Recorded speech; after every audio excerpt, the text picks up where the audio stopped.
Assalamualaikum warahmatullahi wabarakatuh dan salam olahraga. Jadi kembali lagi bersama saya Fadil Mubarak, Ketua Umum BKMC Sport. Nah, eh, kembali bersama kami di podcast Saya Sport. Hari ini kita kedatangan tamu yang sangat luar biasa, yaitu Kak Angga. Halo semuanya. Ya, beliau merupakan psikolog olahraga yang alhamdulillah hari ini bisa menyempatkan waktunya untuk bersama kita berbincang-bincang mengenai olahraga. Jadi bagaimana kabar hari ini, Kak? Alhamdulillah baik. Alhamdulillah. Ini sorry nggak pakai masker, nggak apa-apa itu? Pak, enggak apa-apa juga karena untuk mengingatkan ke teman-teman penonton untuk tetap menjaga jarak, memakai masker dan menceritakan karena kita masih berada dalam pandemi. Kak. Jadi kurang dari perkenalkan. Itu tadi kebetulan juga. Kebetulan hari ini saya ditemani sama saudaraku yaitu Muhammad Fikri Hekal yang di episode pertama kemarin sempat disinggung sedikit. Oh, sempat nih namanya. Saya yang disebut-sebut sama Ketom di podcast pertama. Jadi saya diminta untuk hadir supaya orang tidak penasaran. Oh, ada yang penasaran. Ada di komen. Siapa itu Fikal? Oke. Oh, cuma. Jadi kebetulan tuh hari ini kita sudah kemarin nonton Euro. Oke, betul. Dan alhamdulillah yang juara itu adalah Italia. Alhamdulillah. Jadi bagaimana pendapatnya kita, Kak? Ya, menurutku Italia juara itu enggak kaget. Saya pribadi enggak kaget. Karena kebetulan memang tim favoritnya kan Italia memang. Iya, di luar memang saya sejak awal menjagokan Italia. Tapi melihat kualitas memang saya enggak kaget bahwa ini tim juara, apalagi setelah Prancis kalah, terus Jerman kalah. Sudah kayak merasa Kak bahwa lawannya Italia di Euro itu cuma dua, Prancis sama Jerman. Bahkan waktu dia ketemu Belgia sama Spanyol, Belgia yang nomor 1 dunia loh. Ranking FIFA untuk bola kan nomor 1 dunia FIFA. Belgia. Nggak khawatir. Saya justru lebih khawatir dia ketemu Spanyol. Buktinya sampai ada penalti. Iya kan? Buktinya sampai ada penalti di Spanyol. Itu juga kan pertandingannya agak ketat memang. Adu strategi antara Spanyol dengan Italia kan yang memang seru saya pikir. Betul. Kalau mungkin kalian nonton itu pertandingan Italia Spanyol. Tapi selain Italia Spanyol pernah nonton pertandingan Italia yang lain? Saya sempat nonton yang Italia dengan Austria. Italia Austria di 16 besar kah? Ya. Kau selain Italia Spanyol, selain final yang di grup stage-nya grup nonton. stage-nya. Kalau teman-teman mungkin juga yang menonton atau yang mendengarkan, kalau memperhatikan bahwa dari penampilannya Italia di Euro hanya satu pertandingan yang mereka bukan penguasaan bola terbaik, yang unggul penguasaan bola, itu cuma lawan Spanyol. Dari group stage lawan Austria, lawan Belgia, even lawan Inggris di final, itu Italia mendominasi penguasaan bola. Artinya apa? Itu tidak bikin khawatir kan? Karena Italia yang pegang kontrol, sementara lawan Spanyol yang pegang kontrol. Itu nih kenapa saya bilang tidak, lawan Spanyol itu menurutku final, bukan Inggris. Terbalik. Inggris itu kayak bahkan belum pertandingan sudah yakin lah. Maksudnya, what do you expect sama Inggris gitu kan? Iya. Negara yang memang apa ya bisa dibilang kurang terlalu hiperbola, terlalu berlebihan dalam ini, jadi ya sudah. Menurutku final ya Italia lah. Dan faktanya memang Kak, sebelumnya kan memang Italia belum terkalahkan dari kualifikasi Euro. Betul. Sekarang rekornya 34 pertandingan sampai di final Luar kemarin. biasa. tanpa pernah kalah. Tapi di Euro kemarin Inggris juga merupakan satu negara yang istilahnya kebobolannya sangat sedikit. Iya. Karena kebetulan, karena belum ketemu Italia. Buatnya ini Italia mungkin lawan yang memang yang dicari sama Inggris. Sebenarnya begini, Inggris, kalau kita bahas Inggris itu secara materi bagus. Harus akui bahwa pemain mudanya sangat bagus. Tapi saking bagusnya, Makin bagus ini tim. Pelatihnya bingung menentukan Mana yang ramuan. iya. Ditambah memang ada beberapa pemain yang tidak sejago itu, cuman karena medianya Inggris ini kecenderungannya memang hype-nya berlebihan. Bahkan ingat waktu 16 besar,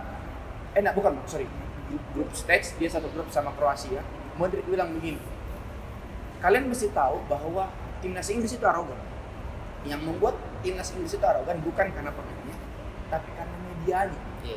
Media Inggris ini selalu terlalu arogan dalam menghadapi tim. Bahkan ketika lawan Jerman, dia meremehkan Jerman. Jadi menurutku Inggris memang terlalu berlebihan secara media ya. It's coming home lah ya. Iya. Kenapa it's coming home? Karena never be home memang sebenarnya. Kapan terakhir kali Inggris juara? 1966. Piala Dunia 1966 yang mana dia jadi tuan rumah. Setelahnya nggak ada. Bahkan final pertamanya setelah 1966 kapan? Kau tahu? Tidak. 2021. Tapi Selama itu loh Inggris baru sampai final. Jadi terus mereka menggaungkan selalu oke lah Liga Inggris terbaik lah. Nggak bisa dipungkiri. Tapi timnasnya enggak. Dia harus jadi tahu menurut dengan kekalahannya di final, mereka harus belajar untuk respect dengan negara-negara lain. Jerman, Prancis, Italia, even Portugal. Mereka harus respect. Kroasia.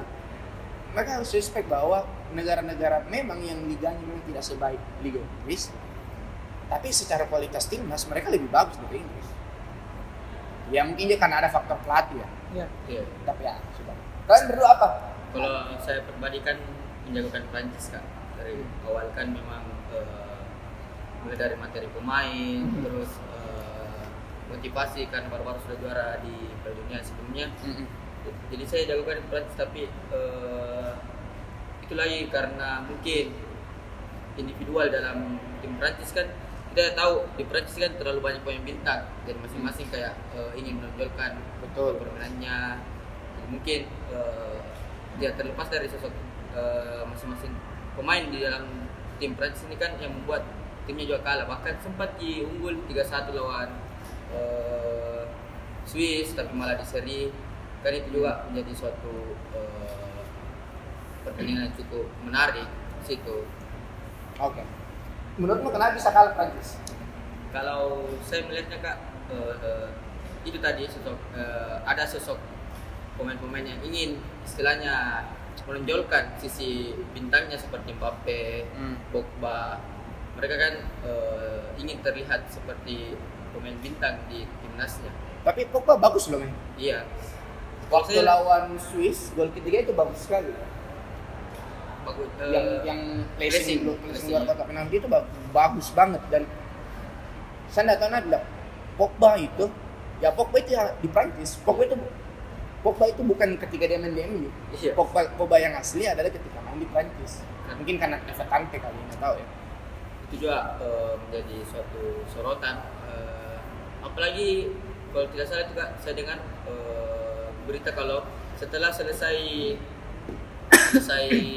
pertandingan itu ada konflik antar pemain Prancis. Orang tuanya kan? Iya, orang tuanya Pogba Rabiot, mamanya Rabiot yang memarahi orang tuanya Pogba. Iya, Pogba dan itu kan juga menjadi salah satu hal yang unik di Euro gini. Di mana keluarga terlibat dalam suatu kekalahan tim sebuah negara. Kau ya, Din, kenapa saya jadi bertanya-tanya ini? sorry. Kau ya, ini karena bahas Euro ini, begini memang ngalir gitu. Kenapa ya? Apa kau jagoan? Sorry. Kalau saya Portugal Kak. Mungkin. Dan Kenapa ini? Efek Ronaldo pasti. Bukan efek Ronaldo Kak. Kemarin juga Ronaldo bisa bawa negaranya juga menang. Oke. Betul. Jadi itu yang buat saya. Dan terus juga pemain-pemain muda juga sekarang sudah ada juga Bruno Fernandes yang tidak terlihat sama sekali. Bahkan itu yang menjadi bumerang untuk Portugal. Itu juga, tapi yang membuat Bruno Fernandes di Euro itu sangat tidak ada. Itu kalau saya salah sangat tidak ada. Sejalan dengan statementnya Kapan Mourinho Kak yang bilang sebenarnya ini Portugal tim bagus, tapi karena ada satu sosok seperti Bruno Fernandes yang membuat Portugal ini tidak ada apa-apanya di Euro ini. Kenapa? Kenapa sebagai penggemar Portugal? Kau MU toh? Iya. Berarti karena Bruno Fernandes bukan karena Ronaldo. Dua-duanya kak. Beda. Karena ada Bruno Fernandes dan Ronaldo. Ya terus tidak perform. Why? Menurut ini analisa supporter lah saya. Saya itu yang membingungkan juga saya kak, karena salah satu pemain yang juga saya andalkan adalah Joao Felix. Joao Felix Bahkan tidak dia main. Itu yang sangat saya sayangkan, yang dipercayakan bahkan Jota. Yang bagus mainnya. Menurut Jota bagus loh. Diego Jota itu bagus loh. Tapi awal-awalnya kan kak, yang di pertandingan pertama itu kan sempat mendapat kritik karena Jota. Jota. Ya, oke, memang betul. Karena individualnya. Selanjutnya itu kak, kan ini tadi kita bicara tim-tim besar seperti Prancis, Iya. Italia, Betul. Portugal. Betul. Tapi di luar itu kan ada satu tim yang mungkin bisa menjadi kuda hitam di Euro tahun kali ini. Itu Denmark yang mungkin bisa dibilang cukup menyulitkan Inggris di semifinal. Bagaimana pendapat kakak itu mengenai kayak tim yang sempat Gitu. terseok-seok di 2 pertandingan awal, apalagi terkena tragedi yang Eriksen collapse kan, itu mungkin menjadi suatu pukulan untuk tim Denmark. Bagaimana melihat tim Denmark di Euro sampai semifinal? Oh ya, sebelum saya jawab, ada pertanyaan ke kalian berdua. Kau nonton kau tahu insiden Eriksen? Iya. Sehingga menurutmu kalau tidak ada insiden Eriksen, Denmark akan sejauh ini atau tidak? Kalau menurut saya kak, Tidak ada insiden Eriksen akan tetap main full normal. mungkin tidak ada.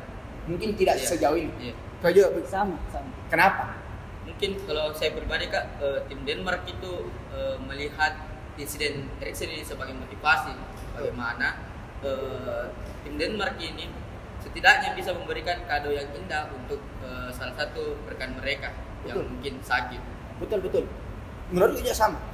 Kenapa bisa Denmark sampai sejauh itu? Pertama adalah karena dia itu Nah, soal Eriksen, Ya. menurutku begini. Kalau Eriksen tidak cedera, Denmark tidak akan punya kekuatan semangat. Iya. Seperti tadi Fikal bilang, motivasi. Karena begini, kenapa Denmark kalah 2 kali di awal? Itu kan dia masih shock oleh Eriksen.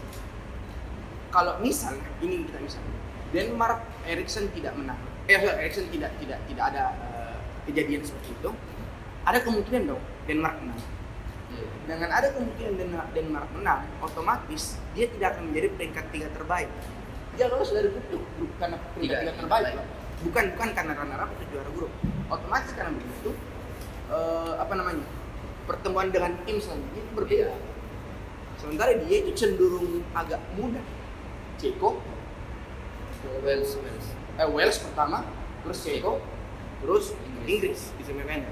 Ya, Wales dan Ceko sih menurutku ya bukan sesuatu ya secara data kertas Denmark tentu unggul. Ya. Bedanya kalau dia jadi juara atau runner-up, kemungkinan dia ketemu untuk grup neraka yang Jerman, Portugal, Prancis itu besar.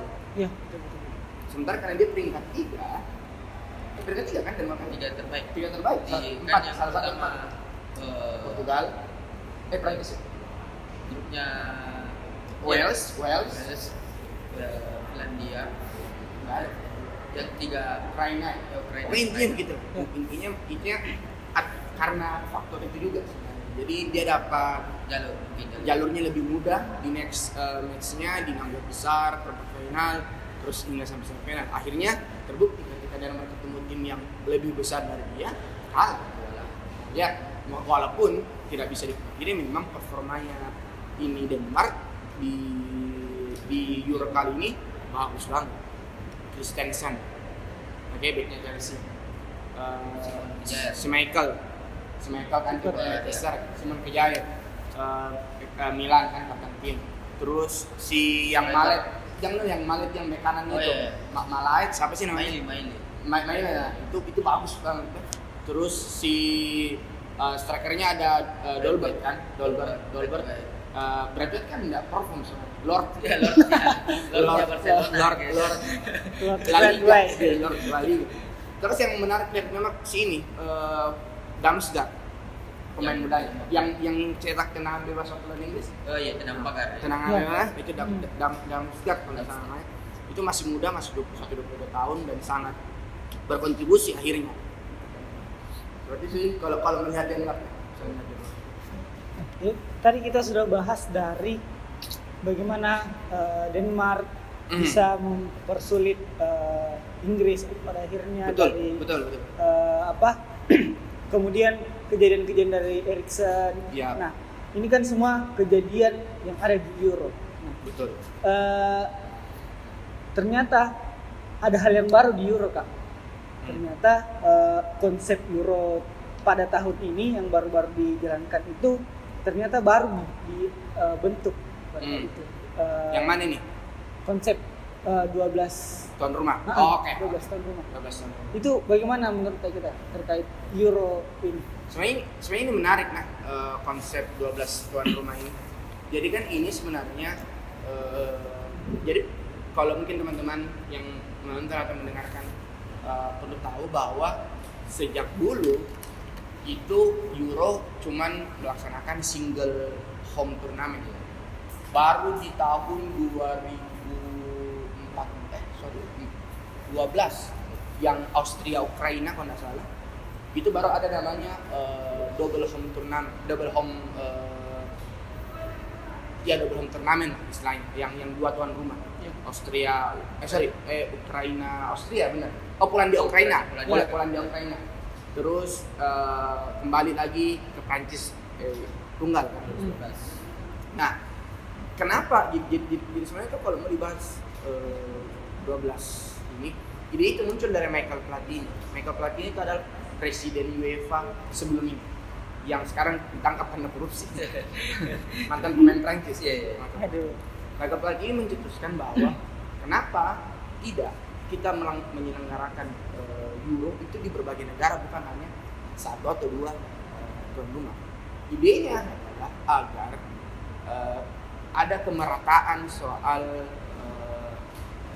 penyebaran penonton, terus negara-negara juga mendapatkan, kan harus diakui setiap negara yang menjadi tuan rumah suatu turnamen besar olahraga, ekonomi negara tersebut akan naik gitu kan, karena banyak keluar, ada ekonomi berputar lah, merchandise dan sebagainya, broadcasting, taksiran dan sebagainya.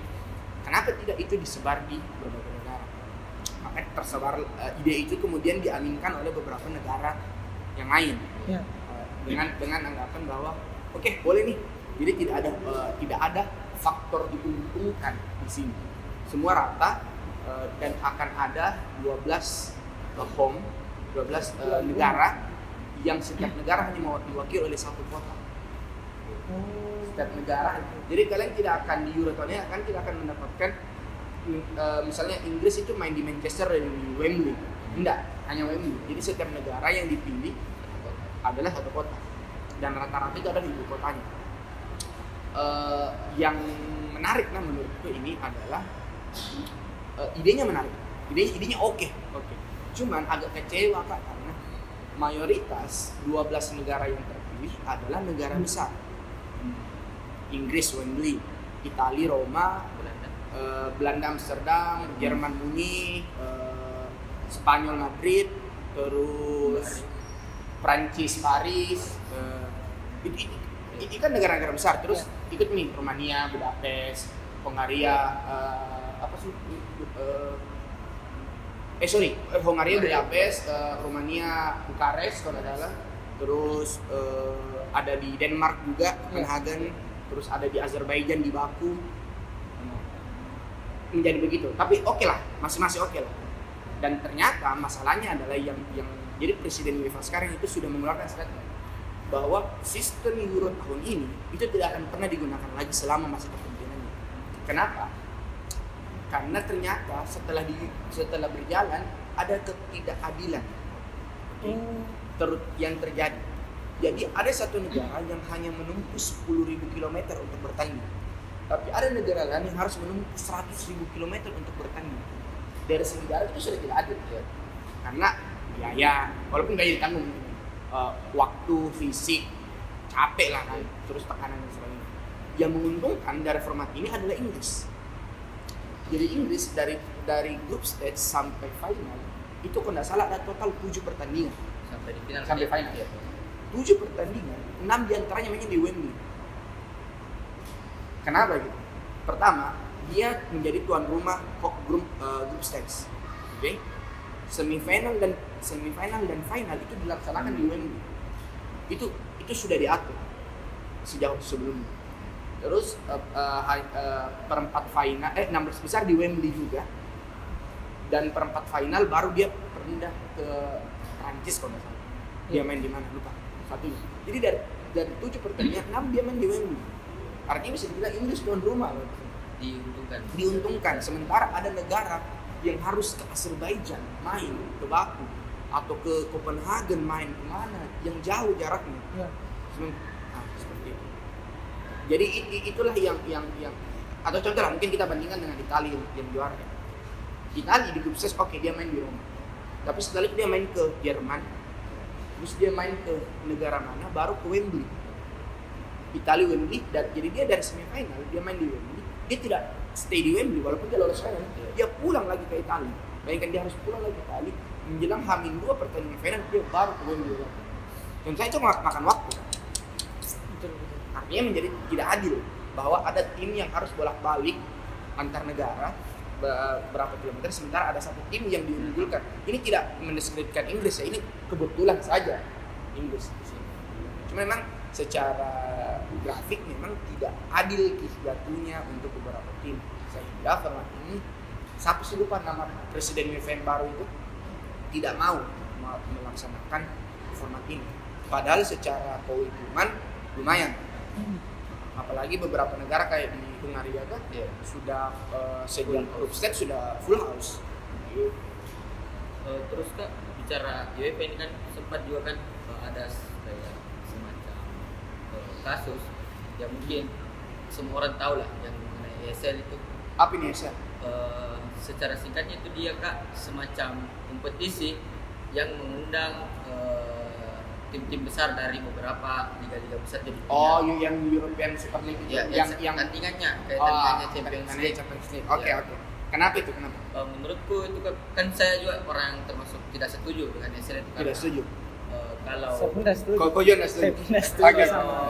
Istilahnya ada kini ESL otomatis kan liga yang seperti Liga Inggris, Liga Spanyol, Liga Italia, Liga Jerman kan Betul. mungkin akan kurang penontonnya karena tidak dihuni dengan tim-tim besar yang hijrah ke ESL ini.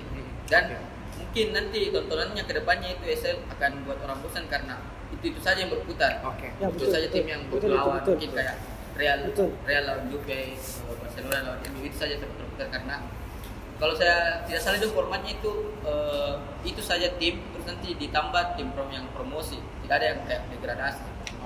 Kalau kakak sendiri melihat ESL ini bagaimana? Sebenarnya kalian kan kontra ya? Mantap. Sebelum saja pro atau kontra? Saya pribadi. Jadi ESL itu tim-tim, jadi kan ada 12 tim. 6 tim Liga Inggris, 3 tim Spanyol, 3 tim Italia. Mereka mau buat ESL itu cuma tandingan Champions League, tidak keluar dari Liga Domestik. Mereka tetap stay di Liga Domestik. Justru kalau mereka pindah ke ESL, kesempatan untuk tim-tim lain main di Champions League besar kan? Karena dia main di ESL. Jadi misalnya tim-tim kayak Leicester, Everton, International Marseille bisa lo main di Champions League. Tim-tim macam kalau Italia tiba-tiba Sassuolo, Atalanta, yang mungkin Atalanta sekarang, Hellas Verona, kayak gitu bisa main. Atau di Spanyol kayak Villarreal, Real Betis bisa main di Champions League loh. Artinya akan menjadi banyak kompetisi sementara menjadikan Champions League-nya menjadi lebih variatif. Memang betul akan ada kebosanan karena semua klub besar. Tapi ini untuk melihat itu harus memahami satu konteks bahwa kenapa orang mau bikin ESL. Jadi ide awalnya kenapa mereka membuat ESL adalah karena adanya ketimpangan pemasukan. Harus diakui sekarang hak siar terbesar dan termahal itu ada di Liga Inggris. Yang membuat klub-klub Liga Inggris semaunya untuk membeli pemain dari especially City, Chelsea, MU. Betul. Oke, Prancis memang menolak dengan PSG-nya. Cuman itu sebelum itu, nah yang terjadi adalah ada ketimpangan dari segi haksiat, pendapatan main. Jadi karena semua diserap oleh Liga Inggris, liga-liga lain ini tidak mendapatkan porsi yang sama. Liga Italia, kenapa Liga Italia menjadi kesulitan? Ini di luar karena saya fans Liga Italia. Ini di luar karena saya fans Inter. Cuman maksudnya ini konteks yang kami. Di Spanyol pun begitu. Mereka tergerus. Spanyol kalau tidak ada Madrid dan Barca, siapa sih menang La Liga? Sehingga pendapatannya menjadi tidak adil.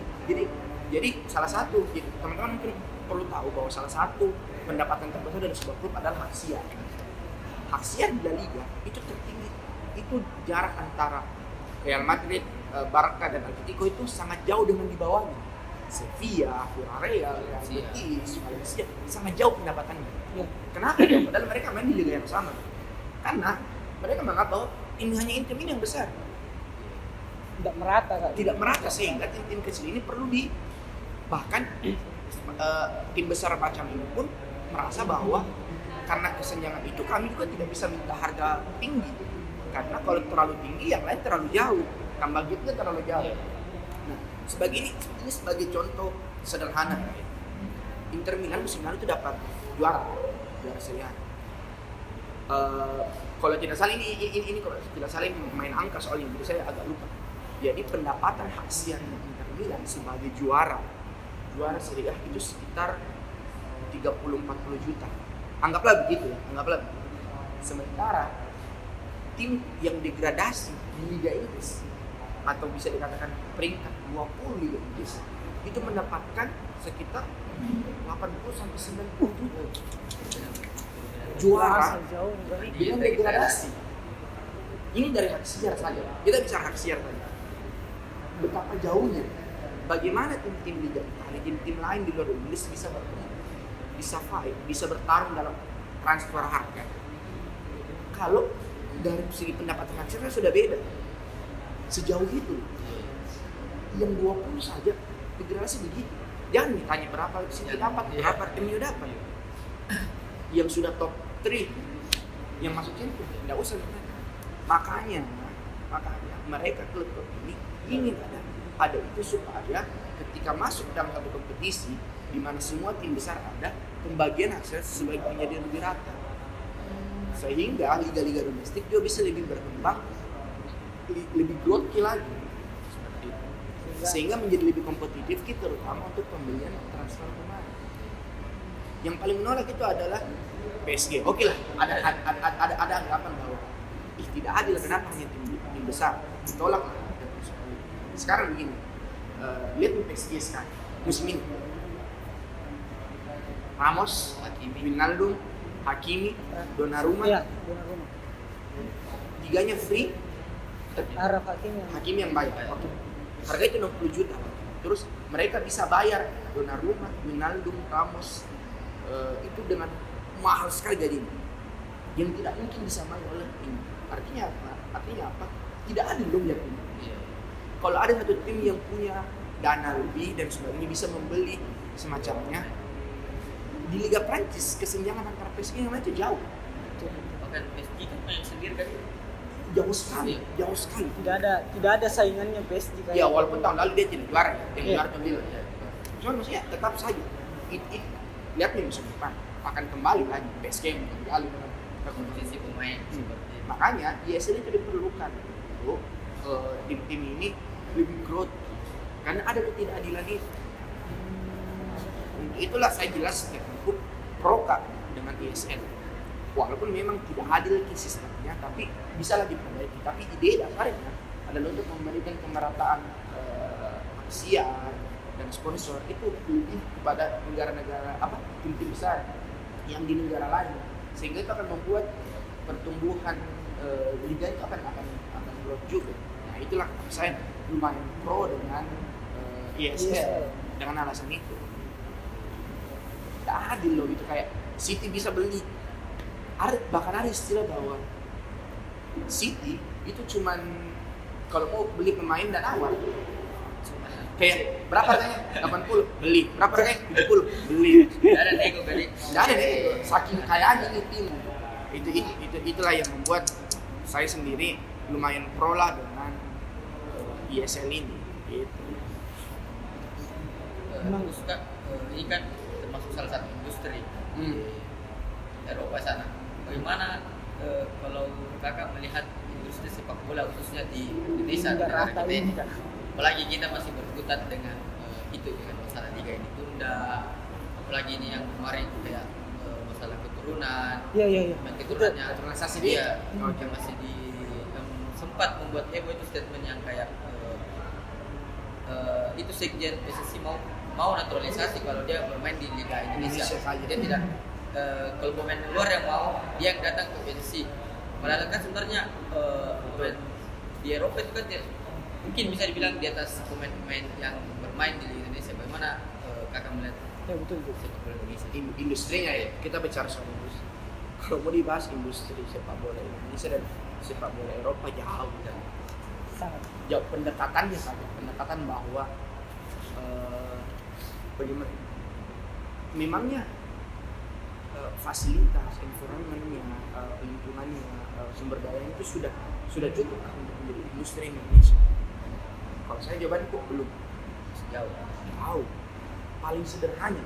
Ini hal paling sederhana misalnya adalah pendekatan melalui sport science. Oke. Di luar negeri, khususnya di Eropa, pendekatan melalui sport science ini sangat detail sehingga akan membuat kualitas atletnya berkembang. Betul. Jadi begini, kau mau jualan, tapi kualitas barangnya harus bagus loh yang kau jual. Karena kualitas barang menjadi bagus, berani dong kau jual mahal. Iya. Berani dong kau pasarkan ke orang-orang. Tapi kalau kualitas jualan kurang, siapa beli?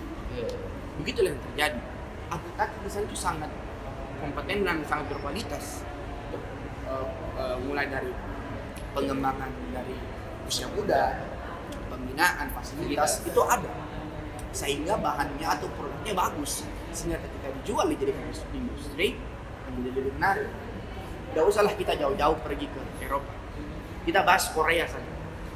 Korea ini negara Asia juga, negara yang jadi Korea itu menurutku adalah salah satu negara di dunia yang sangat fokus pada pengembangan olahraga, sport industri secara umum, dan include-lah sport science. Jadi kalau berapa sih luas Korea? Kita jauh lebih luas. Betul. Tapi kenapa dari segi olahraga mereka jauh lebih baik? Kenapa saya bilang dia jauh lebih baik? Dalam 3 olimpiade terakhir, mereka selalu masuk 10 besar dunia. 10 besar dunia. Dia terakhir paling tinggi kalau tidak salah itu di London, dia peringkat 5. Peringkat 5 dunia. Gak ada kali. Olimpiade, di mana semua olahraga di seluruh dunia itu berkumpul bertanding, dia peringkat 5 di dunia. Kenapa bisa? Setelah ternyata salah satu alasan mereka begitu bagus di dunia olahraga adalah mereka buat namanya Korean Institute of Science. Dan kota itu ada sejak kapan? 1980-an. 80-90 itu sudah ada institut yang fokus untuk mengenali sport science. Memang sudah lama. Dan mereka memetiknya satu dekade terakhir. Jadi bayangkan dari 80-90-an itu mereka perkembangan. Terus mereka berkembang ke 90. Mereka invest memang di fasilitas, di penelitian, jadi research and development. Mereka siap menjadi di sana. Ada satu gedung lah, yang gedungnya itu KIS namanya, Korea Institute of Science. Itu mungkin kalau di Makassar kayak TSM misalnya, kayak TSM misalnya, yang di dalamnya itu semua yang ada teknologi, ada fitness center, ada pengembangan sport science, ada nutrisinya, ada fisioterapis, ada pendidikan psikologis, ada biomekanik, itu ada di sana. Dan dia bilang apa? It's for future athlete. Dia memang mengembangkan untuk masa depan. Jadi dia invest ke sana. Di sana tuh ada level. Jadi misalnya kau ini kan, masih kecil pak. Iya. Orang tua saya mau kau jadi atlet. Ya. Misalnya begini, saya mau kau jadi atlet apa kayak ini pak? Kau suka apa? Misalnya bola. Gitu. Oke, dibawa itu ke institut sana. Kikis itu tadi. Disuruh kan banyak di sana juga permainan-permainan tuh untuk mencari bakat. Oke, selain bola, lanjutkan dulu main apa terus dilihat biomekanik, diteliti psikis dulu, diteliti semua tubuh dan direkomendasikan. Oh, kau ini atlet untuk misalnya olahraga bola itu artinya butuh stamina yang kuat, kecepatan yang ini, itu cocok tidak? Secara anatomi tubuh mau dulu, Ya, kaimu. Kalau kau jadi pemain basket, harus kalian tinggi, ada di potensi kan. Orang tua itu diukur, orang tua diukur apa? Oh, potensi anaknya menjadi tinggi semaksimal apa? Dilihat dari orang tua. Segitunya, terus akan sampailah keputusan. Oh, Fikal untuk olahraga bola misalnya, dia punya potensi untuk itu. Secara anatomi, maka masuklah ke program development atlet yang akan dikembangkan. Jadi semacam kayak kita dicek dulu kak, apakah Iya. saya cocoknya main apa? Dan akan di treatment kok ke depannya sesuai itu, sesuai olahraga yang kau mau. Jadi memang dididik. Dikawal kak. Berarti Dikawal. memang dari secara keseluruhan dari dulu dari kecil memang Dari kecil itu. bahkan dari bentuk tubuh bahkan sampai bentuk tubuh Bentuk tubuh, betul Itu namanya diperhatikan. biomekanik istilahnya di sport science itu namanya biomekanik. Betul. Jadi bungkai. Jadi bentuk tubuh kita semua ini beda. Tidak semua orang bisa jadi pemain, tidak semua orang bisa jadi pemain basket, tidak semua orang bisa jadi pemain futsal, bola dan sebagainya. Ada anatomi tertentu yang lebih condong ke situ. Nah kalau masalah itu dia bibit loh dari sejauh itu. Ini jangan jauh-jauh ya bro. Ini Korea. Sport industrinya sudah sangat growth sekali. Ini Korea. Bahkan kalau sebelum kita bahas sport industri, kita bahas KIS-nya.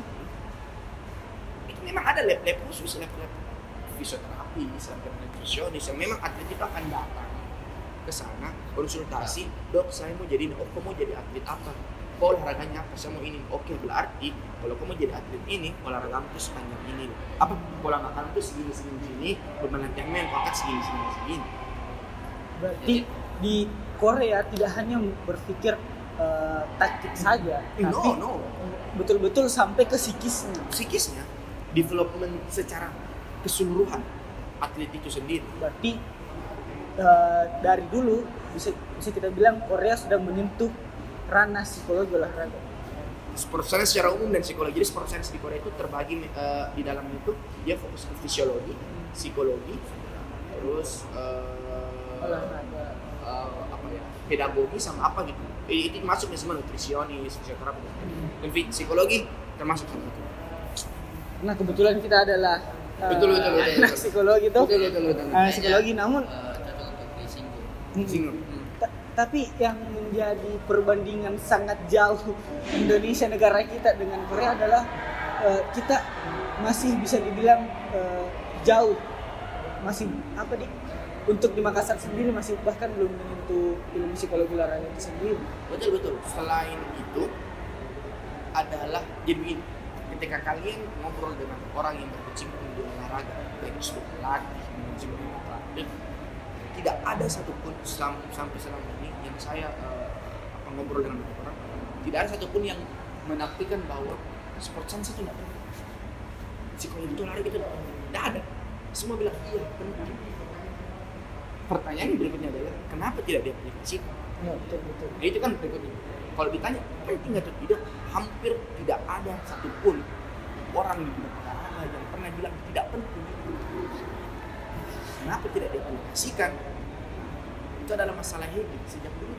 Pernah memang Korea sudah mulai dari tahun 80-an. Kita belum mulai. Dia sudah membangun institut negeri. Semua atlet terbaik di seluruh negeri Korea yang punya potensi dikirim ke sana, dilatih di sana sehingga targetnya memang jelas. Yang banyak. Olimpik, profesional yang memang kau akan bisa hidup dari atlet. Nah, di Indonesia atau Makassar secara khusus itu memang sedang tumbuh. Nah, orang yang tugas-tugas inilah misalnya kita anak-anak ya yang karena sudah sadar akan ini mulailah bergerak untuk sana. Karena pada dasarnya pendekatan psikologi olahraga kita khususnya itu memang menjadi apakah menyentuh atlet saja, pelatih saja, manajemen atau keluarga dan sebagainya. Nah, akan ada beberapa pelatih yang merasakan bahwa itu atlet nggak usah dikasih manja. Kalau dia stres, dia tuh dikasih stres, main lagi, latihan saya terus 2 bulan berturut-turut, 5 bulan berturut-turut. Ada namanya istilah burnout atau jenuh. Ada beberapa pelatih di bidang olahraga yang tidak akan hal itu. Mereka bilang, ini tugasmu sebagai atlet latihan. Iya, itu memang tugas sebagai atlet latihan. Tapi ada tugasnya sebagai manusia, yaitu untuk berrekreasi. Betul. Itu sebagai manusia. Oke, sebagai atlet latihan. Iya, ada tugasnya sebagai manusia ini kok dong. Butuh refleksi, butuh diturunkan ke temponya ini biasa. Sehingga banyak kau lihat banyak atlet potensial muda. Ketika sampai ke titik top, harusnya peak performance itu tidak dapat. Karena pertama mungkin dia terlalu diforsir sehingga ada cederanya. Jadi kan ada juga batasan beban yang bisa ditanggung oleh tubuh ketika seiring berjalannya usia. Cedera bahwa adalah karena mungkin masalah psikis. Contoh tidak nyaman dengan teman, atau sering dia tidak cocok dengan pelatihnya terlalu keras, sampai anak tidak bisa. Betul. Nah, hal itulah yang menjadi perhatian bukan hanya sport psikologinya tapi secara keseluruhan ini sport science. Kalau bicara sport science kan ini kalau nggak salah belum kan ada PON. Iya. Apakah di Makassar khususnya ada beberapa cabang olahraga yang sudah memakai jasa psikolog olahraga? Oke. Psikolog olahraga. Jadi memang secara garis besar bahwa psikologi olahraga di Indonesia ini memang masih sangat baru. Betul. Bahkan untuk kita anak psikologi saja itu sebuah istilah yang baru. Di kampus kita saja tidak ada mata kuliah yang mempelajari hal itu. Spesifik kan tidak ada. Nah, maka dari itu cukup sulit untuk menemukan banyak tim yang memakai jasa itu karena sumber daya manusianya pun kurang. Nah, alhamdulillah salah satu cabur di Sulsel yaitu adalah basket 3-on-3, spesial di 3-on-3, putaran putri sudah menggunakan jasa psikologi olahraga. Itu terobosan baru di Sulawesi Selatan dan saya bisa pastikan bahwa hanya cabur itulah di Sulawesi Selatan yang menggunakan jasa psikologi olahraga untuk persiapan PON Papua. Kalau di provinsi lain sudah sering, Jawa Timur, Jawa Barat, DKI Jakarta sudah sering. Sudah sangat sering walaupun tidak di semua cabang. Tapi sudah ada.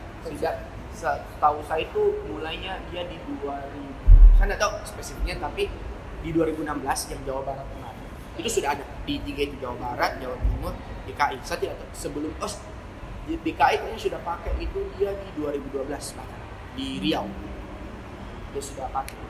Kalau Sulawesi Selatan ini kan hal yang baru. Baru. Karena memang harus diakui bahwa perkembangan ilmu, pengetahuan dan hal lain itu bandingkan kita di Indonesia Timur dengan teman-teman yang ada di laut, memang kita masih sedikit agak tertinggal. Tapi tidak masalah. Kalau tidak ada yang memulai, ya tidak akan pernah ada. Ya. Itulah yang terjadi sekarang ini.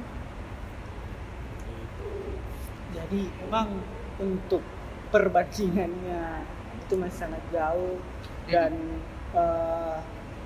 yang kita rasakan pun juga bahwa di olahraga di Indonesia, di negara kita ini memang belum menyentuh seluruh ranah seperti Korea.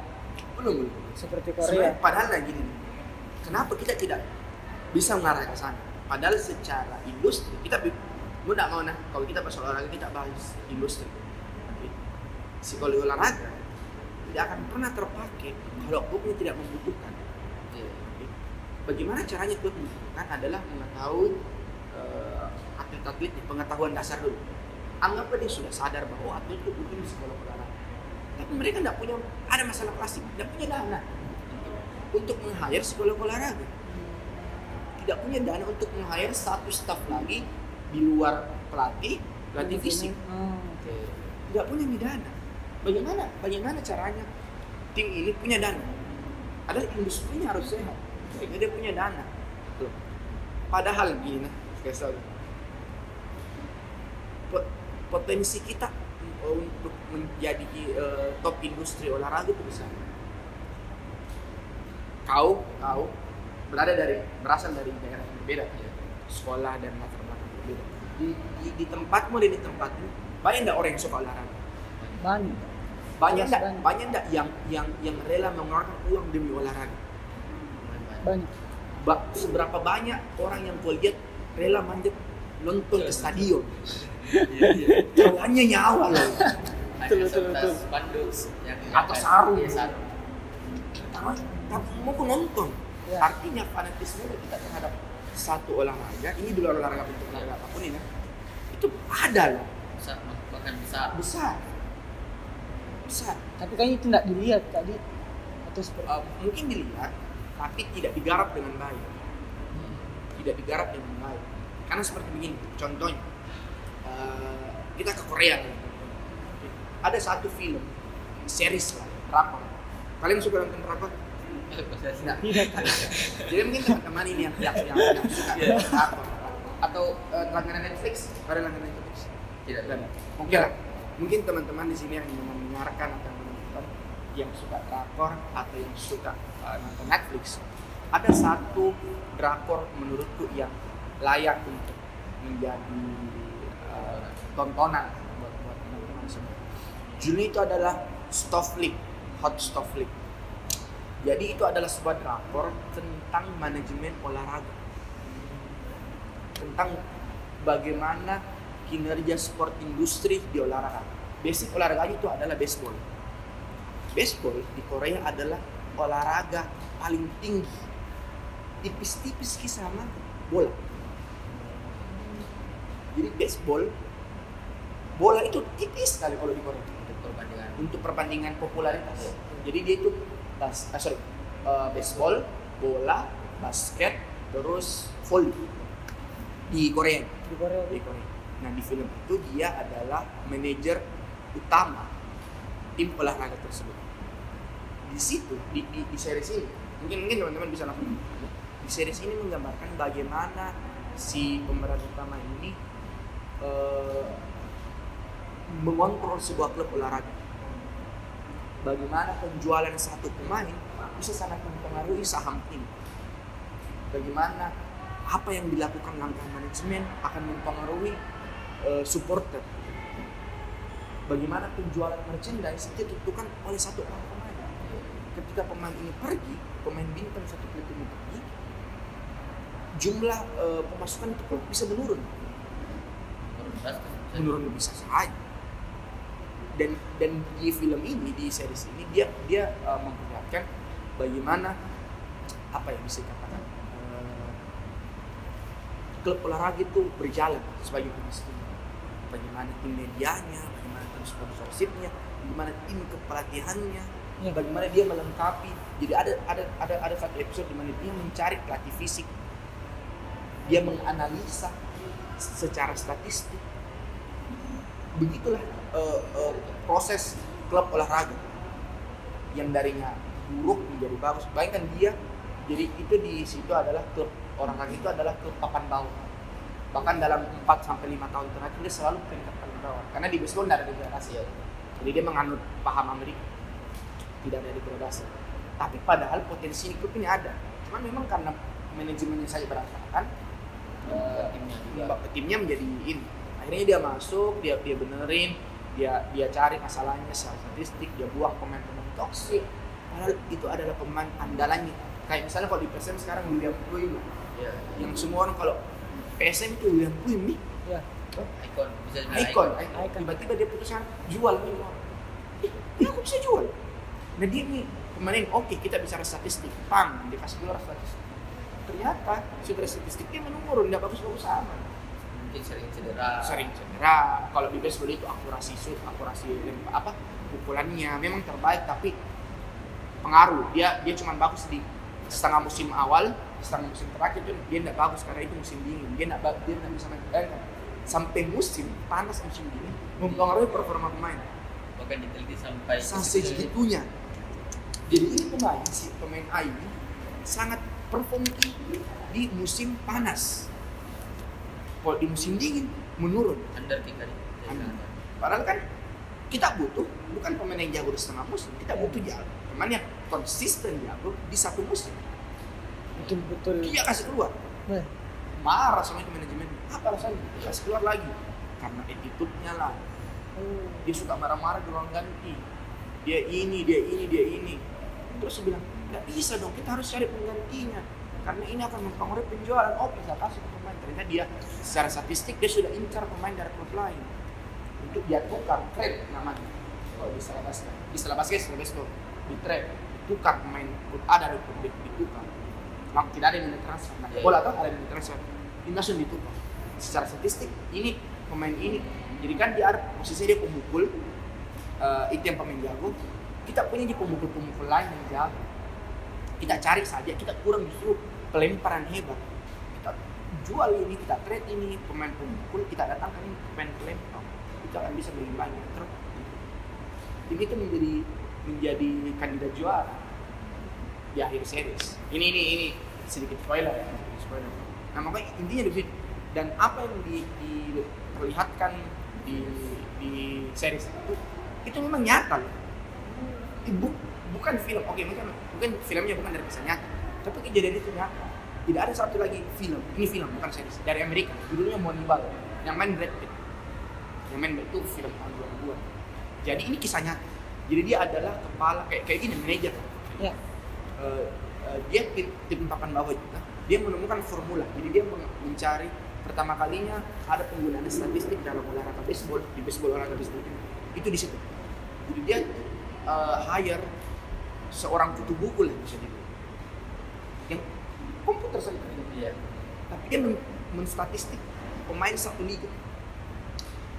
Dia menggunakan formula itu, lupa apa nama formula Moneyball istilahnya.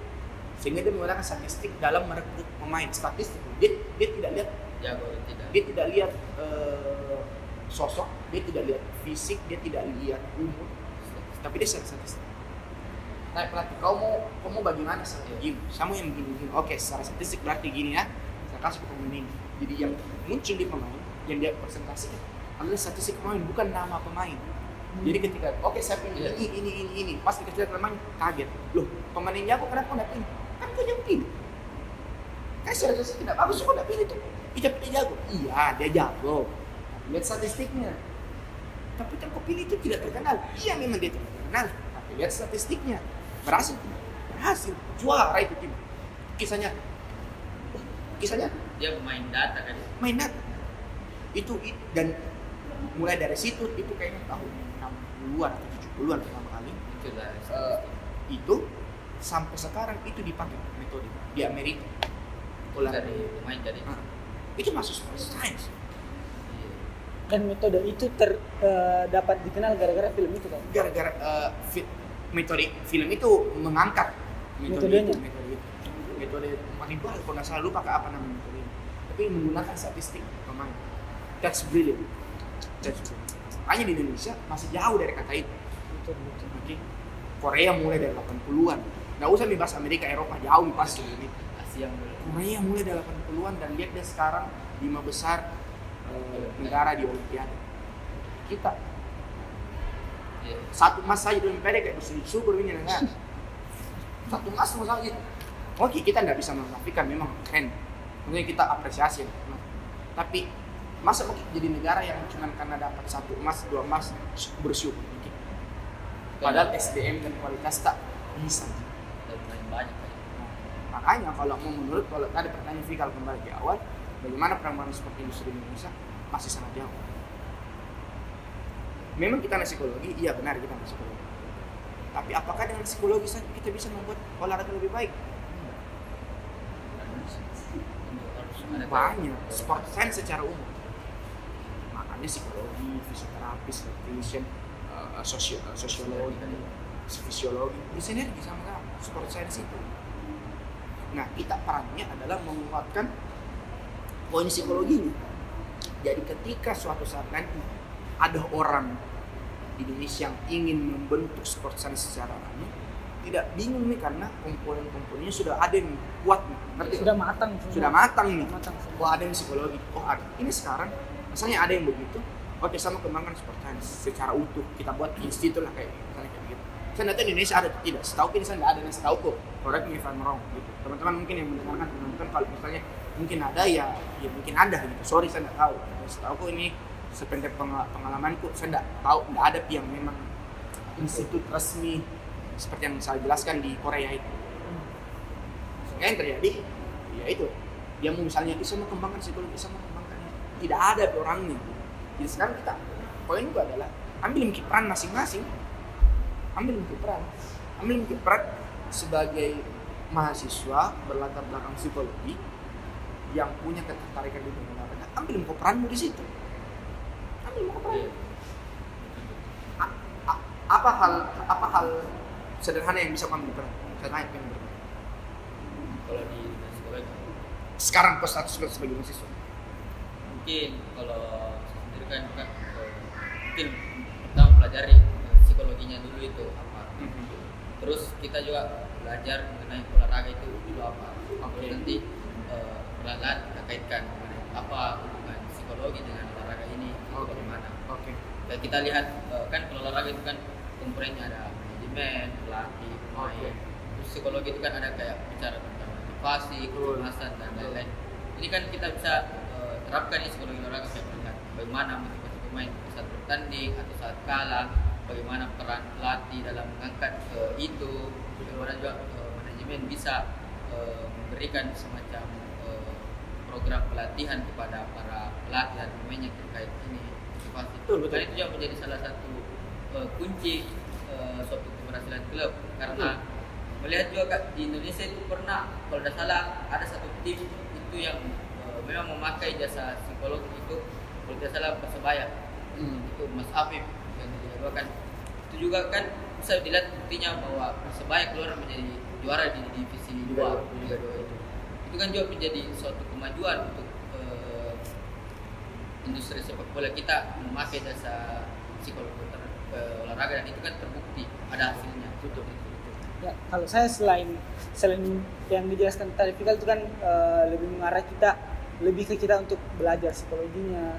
Tapi satu hal yang peran penting juga adalah bagaimana kita menyuarakan dan menyadarkan bahwa kalau ini sudah harusnya dikerjakan karena yang terjadi adalah banyak orang yang tahu bahwa ini penting tapi ya begitu-begitu saja. Tidak tahu harus mau kemana.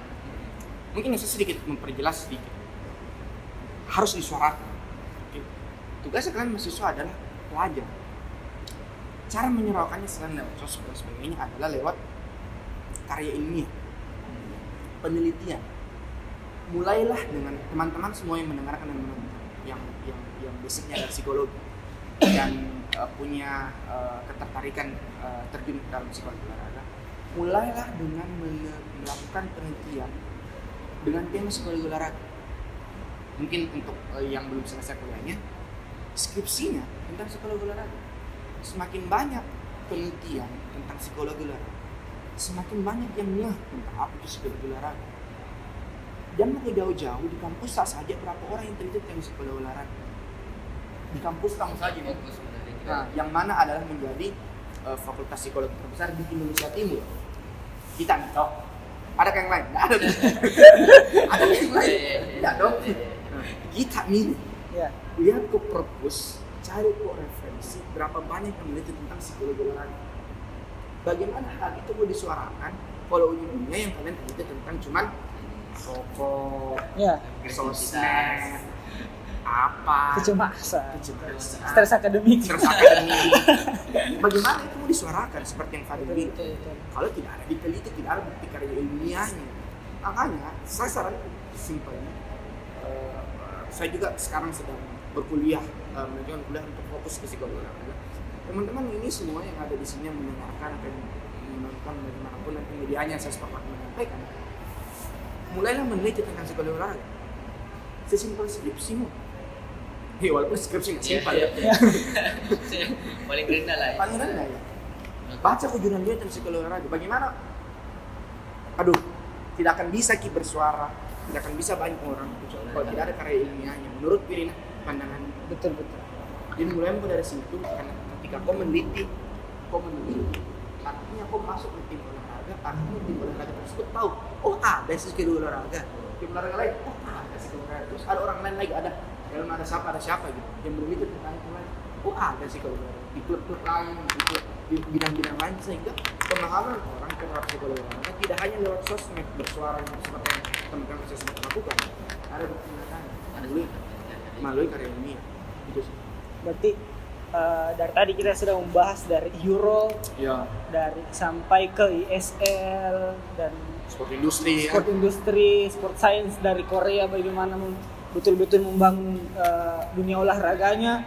Dan ngomong-ngomong ini Kak, waktunya sudah habis. Okay.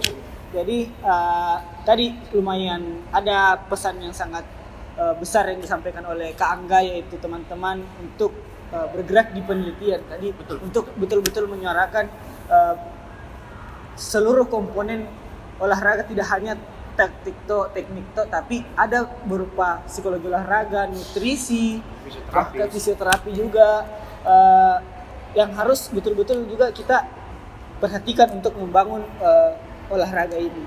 Mungkin ada yang mau kita sampaikan sebelum ditutup? Saya sih intinya itu buat teman-teman yang memang yang merasa psikologi olahraga itu menarik, jangan kok cuman katakan itu di mulut. Buktikan lah. Kalau memang kok anggap itu menarik, ya buktikan dengan berbagai macam pergerakan, bisa lewat sosmed, bisa dengan mempelajari banyak buku-buku, membaca banyak jurnal, atau yang seperti yang saya bilang tadi, melakukan penelitian skripsi dengan tema psikologi olahraga. Kalau kalian merasa susah karena tidak banyak referensinya, itu gunanya namanya orang komunikasi.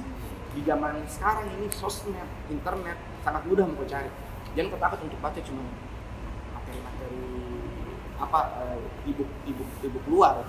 Jadi ya intinya itu saya lakukan banyak penelitian tentang psikologi olahraga.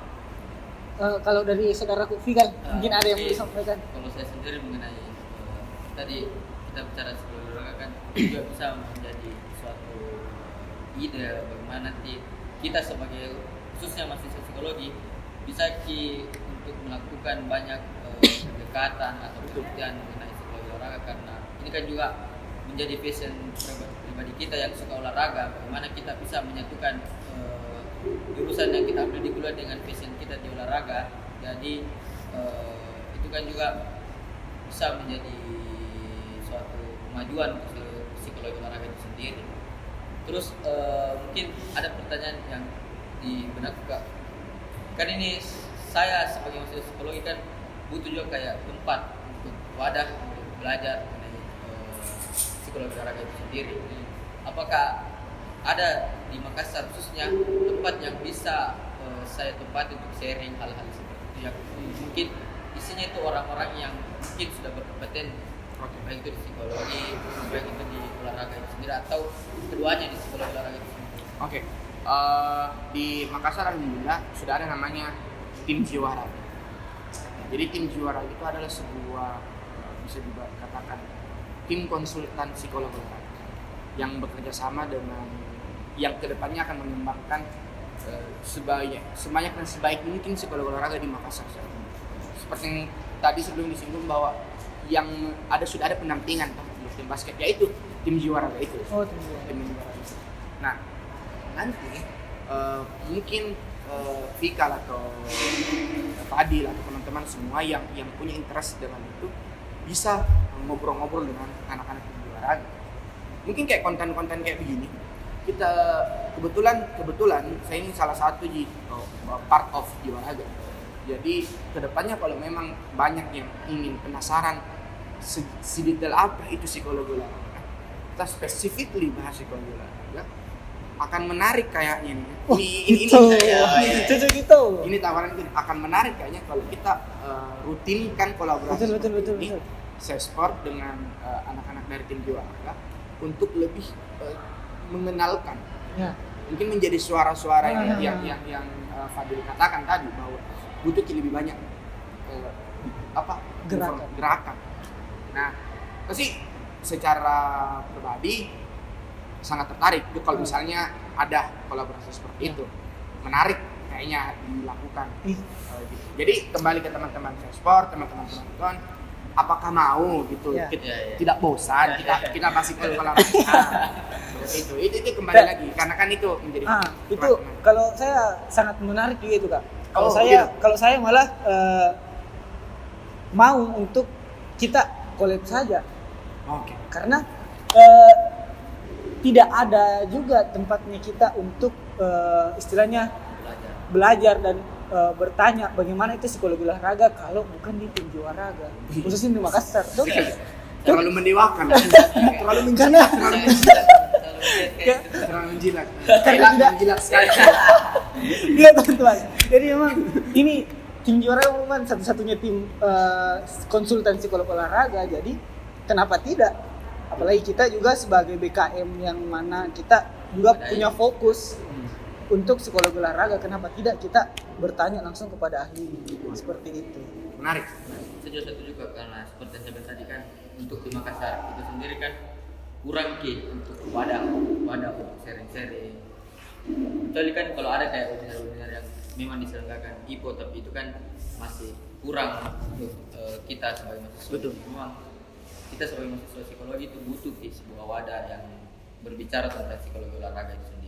Oke. Berarti next episode ini sama Jiwa Raga. Sesport X Jiwa Raga. boleh. Sepakat teman-teman kan? Kayak yang di sini sepakat. Oh iya sepakat. Ya. Nanti takutnya saya bawa kampanye sendiri. Ya. Jadi karena kita juga sudah deal ke depannya kita akan bekerja sama untuk membuat konten-konten psikologi olahraga. Podcast dan YouTube ya? Podcast dan YouTube. Okay. Jadi juga untuk mendukung, karena sudah selesai tadi penyampaian akhir teman-teman, berarti kita tutup. Teman-teman untuk mendukung channel ini jangan lupa di like, comment, dan subscribe. Supaya kita juga semangat tuh Kak. Semangat untuk yang nonton dan tidak subscribe dosa ya. Betul. Jadi oke, lebih dan kurangnya mohon dimaafkan. Sekian, wassalamualaikum warahmatullahi wabarakatuh. Dadah.